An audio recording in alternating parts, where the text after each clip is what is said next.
And Holly Williams is joining us now on the phone from the front lines in northern Iraq. Holly, what more have you learned about these atrocities committed by ISIS throughout the Mosul battle that have led the UN to investigate? Right. Well, they're unconfirmed reports at the moment, and they've been received by the United Nations. There's certainly horrendous stories. One of them suggests that 50 police officers were killed in Mosul since this offensive began. Another that 70 civilians were murdered in their own homes in a village near the city. And there's another report that 3 women and 3 children were killed when they lagged behind on some kind of forced march. So truly terrible stories, but they've all allegedly happened in ISIS territory. So, of course, we can't confirm them, and nor can the United Nations. But we know that ISIS has carried out mass executions, it's carried out massacres. In fact, it sometimes even bragged about them. So as the group loses more territory, and as we see more refugees start to emerge, I think we're going to hear more of these horror stories. Holly, refugees are often people without a country.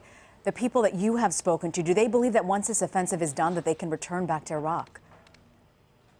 Well, most of them are still in Iraq. They've been displaced internally. And, like most refugees, they very much want to return home as long as it's safe. But this battle for Mosul is expected to rage for months. That's the first problem. The second one is, and we've seen this firsthand over the last week, even when towns and villages are retaken from ISIS, when Iraqi and Kurdish forces go into those towns and villages, they find them rigged up with homemade explosives inside buildings, inside people's homes. They're booby traps. They're there as a deadly surprise when people try to go back to their homes. So before those refugees can return, all of those homemade explosives need to be either detonated or de-rigged. And Holly, this fight to end ISIS will soon shift to Raqqa. How will that impact the overall fight against the terror group in Syria and also the offensive to take back Mosul?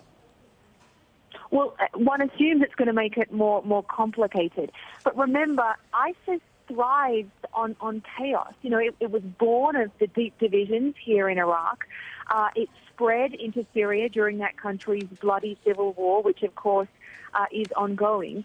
And it's pretty hard to fight a group like ISIS when your country's falling apart, when you don't have a functioning government or a functioning military. Here in Iraq, we've seen the U.S. Had to retrain the Iraqi military. It's had to bring different groups and factions together to broker deals in order to make this Mosul offensive actually happen. Now, the Defense Secretary, Ash Carter, says that there could be another offensive to retake Raqqa, the so-called ISIS capital in Syria, within a matter of weeks. That's going to involve bringing these different Syrian rebel groups together, some of which hate each other and are fighting each other. And that's before we even start to think about the Syrian regime and its allies. Holly Williams reporting from Iraq. Thank you, Holly.